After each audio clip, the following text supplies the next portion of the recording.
Hi guys, so I've still got loads and loads of bits of junk that I need to turn into things. And yeah, I think every day I'm getting a few more bits and pieces.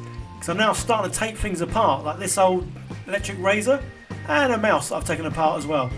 As well as this, which I think was some sort of router. I've taken out the motherboard and I've kept the outer shell. And yeah, bits of Lego, well, you name it, I've got all sorts of stuff here. So there's plenty of good stuff to turn into, well, whatever I want really, I guess. So in this one, I'm going to have a go at making some cyberpunk industrial sort of terrain. And yeah, so I like the back of this this thing, just because it's obviously got the grill sort of looking thing on it.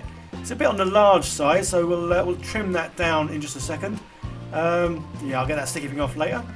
And obviously the best way to trim these down is with the good old Dremel thingy, which yeah, obviously cuts through the plastic nice and easy.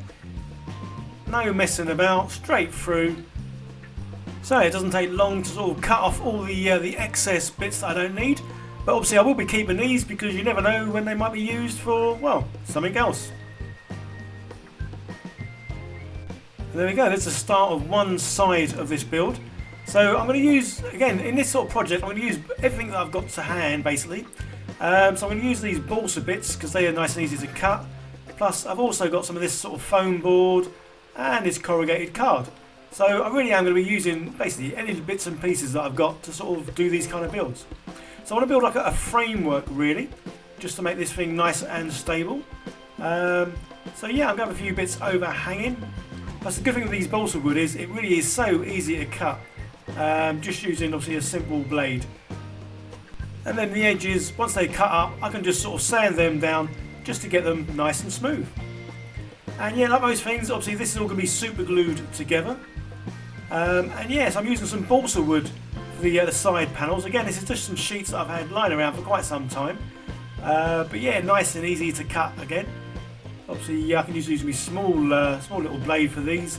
Like I say, these are very thin and very easy to cut. So yeah, so these are going to make up the side sort of panels. But to make it easier to glue it, I'm just going to use some bigger bits of balsa wood in the corners. And then for the top, I'm going with some like this corrugated card sort of look.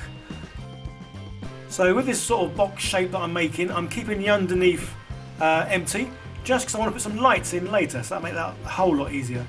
And as this is going to be some sort of like industrial terrain, obviously it needs some sort of cylinders or gas tanks, fuel tanks, or whatever tanks they're going to be.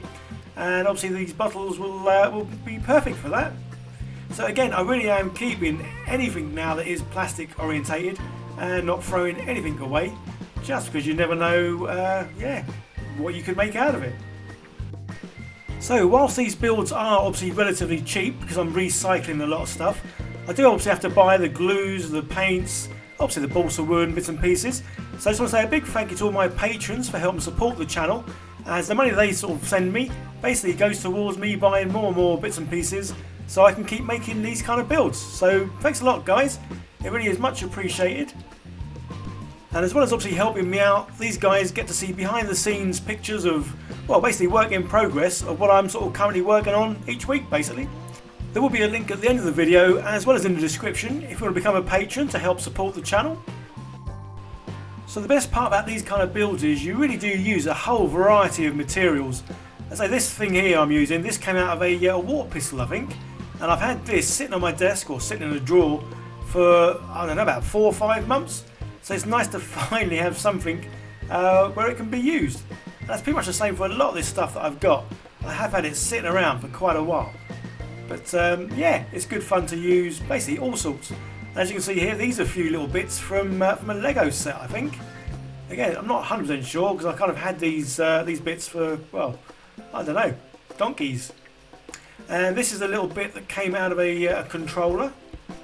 Obviously it was a broken one and sort of no longer needed. So I am now starting to take things apart a bit more rather than obviously throwing things away. So in next week's build guys, look out for something that's made from a printer, as I've got a huge printer that basically doesn't work anymore. So yeah, I'm going to take that apart and see just what can be made from yeah, from a printer. So there are a few bits that I can't quite make from all the junk that I've got. So for those, I'm basically going to 3D print them out using my new Vyper printer that Anycubic sent me. And I must admit, this is one awesome printer. Obviously this is speeded up footage, but it doesn't take too long to print out all these sort of like greebly bits. And yeah, they are very obviously useful. And the best thing about these is they come off this plate so easy. There's no cleaning, no washing. They're just good to go straight off the bat. And yeah, I mean I've got these on a pretty low print setting, and yet they still come out really, really well. So yeah, very pleased with this printer. Yeah, I can't say any more about this really. It's just a great printer. So these little bits and pieces, obviously very useful because obviously say some of the bits I can't quite make, like little sci-fi doors and bits and pieces like that. So yeah, I will be printing them separately, which is cool. Yeah, these wires that I put on, you will notice I end up having to repaint them. I should really have stuck these on at the very end because obviously they are all different colours, but I kind of like spray it grey and then I have to repaint them in their colours. So hey ho, it's all fun.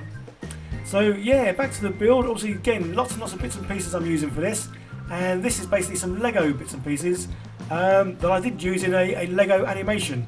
I've got another channel, well I started about 2-3 years ago making Lego animations, and these basically came from that. So the other good thing with these bits are they're obviously great for aerials, and that's exactly how I'm going to use them here. Basically going to stick them on this this round plate which will go on top of the roof, and then I can just chop them down, have them different heights, and obviously they all like different styles, different looks, but yeah, great looking aerials I think. So the other thing I'm going to use that I've got lots of are these Gundam sprues, and again these are really nice because obviously these are nice and rounded, which is pretty cool. So obviously a bit different from the normal Warhammer 40k sort of sprues, but yeah, obviously these make for some great looking pipes, and because obviously some of them have got the rounded edge, I'll be using that obviously in these as well. And yeah, just stick a variety of these on there, different lengths, different sort of shapes, and obviously getting in this little round bit at the bottom. Not forgetting to obviously cut off all those important nibbly knobbly bits. Now there's something I've not said for quite some time. Maybe I need to do a video soon guys with the old sprues. Let me know in the comments if you want to see a sprue video soon, or if you're happy seeing these sort of turning junk into things videos. So I enjoy both of them. As you guys know, I just like making things. So I really do love all these 3D printed items, as they are handy to have. So I'm now starting to print off loads and loads more sort of like doors, sci-fi things, some vents, and even some sort of small guns. And that's something I never really have much of, is the old guns to put on things. So yeah, starting to print off loads and loads more bits and pieces, and basically keep them in drawers.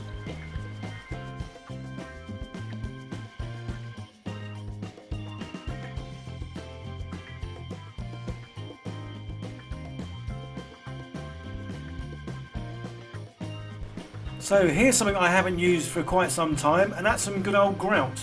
Yeah, I'm going to use this where some of these panels that I put onto these cylinders have left little gaps to the side. So yeah, good old little bit of grout in there, just to sort of like smooth out that area and yeah, fill in the holes. So yeah, so this project really is using basically bits of every single thing that I've got, which is pretty cool. And I know once it all gets an undercoat on it, it'll tie it all in together and obviously start to make it look a bit more like some industrial terrain, as opposed to bits and pieces stuck together. And there we go, so I'm using some black on this one because basically I'm not going to use rust this time guys. Yeah, I know, big shocker, but yeah, I'm just going to go with the black primer, and then basically doing some dry brushing with some silver, just so it hits obviously the highlights and the edges and anything sort of prominent on this. Just obviously break up the black on it, as I really want this to stay a dark looking build, just with some sort of like silver highlights, which is obviously what this is gonna give it basically. So yeah, obviously as you can see, my really expensive brush here, again bought from Amazon.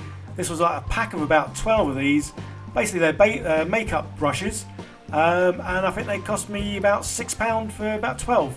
Variety of sizes, but obviously mostly sort of relatively largish ones. And yeah, certainly does the trick, and obviously nice and cheap, and as we all know, I like things that are nice and cheap. So I really like the look of how it's sort of coming out with just the silver highlights. There's a few areas that I am going to colour in, and say, 'cause obviously I want this to be more sort of like cyberpunk, and obviously they normally have like bright, vibrant sort of colours in it. So yeah, I'm just going to do a little bit of colouring into a few areas. just to sort of brighten up a little bit, just to give it that cyberpunk look. And I'm also going to be adding some coloured plastic, and also I'm going to put some lights inside this thing, as I haven't used lights for quite some time, and I think lights in here, lighting some bits up, should look pretty cool. So here's those wires that I obviously have coloured over. Yeah, next time I think when I'm doing this kind of thing with wires, I'm basically just going to glue the wires on afterwards, as obviously they were all nicely coloured initially, and obviously it would have saved me messing about doing this. But hey ho, we live and learn. And yeah, next time I know any wires that are going to go on, save them to the end once everything's all painted, and I can just glue them on and keep them the colour they originally were, basically. So I'm going to use these string LED lights. Again, no guesses or no prizes for guessing where I bought these from. Good old Amazon. Nice and cheap, nice and bright though. And I've got these, which are, I think they were lightsabers from some sort of Lego kit. Although I don't think it was a real Lego kit, I think it was one of those like knockoff Lego kits. So yes, I'm going to cut these up. So that's one thing I haven't really got much of is coloured plastic, which is certainly a shame, and that's certainly something I'm going to be looking out for in the future. Because obviously these will work well basically being lit up. It's a shame these aren't actually sort of tubes, because then I could have put the LEDs sort of directly inside the plastic thingies. But unfortunately I have to put the lights behind, which is okay, but obviously they would have lit up even more if I could have had LEDs inside these tubes. But yeah, maybe next time, or I might have to look out and sort of buy some sort of tubes that are obviously coloured plastic. And there we go. So it's just a case now really of gluing the lights to the inside. Obviously going to glue the whole thing, including the little battery bit. But also I'm going to glue it and obviously make sure that if I do need to, the batteries can be changed. Okay, so this is the final part of the build. Now let's see it in it's all its glory. Yeah, with the lights on.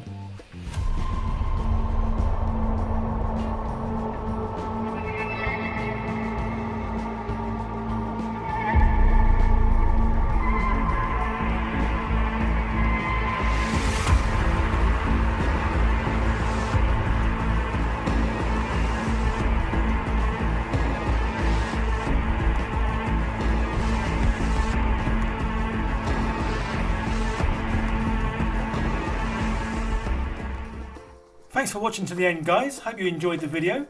So as mentioned earlier, next week I'm going to be taking apart this printer, as obviously it doesn't work anymore, and seeing what I can make from it.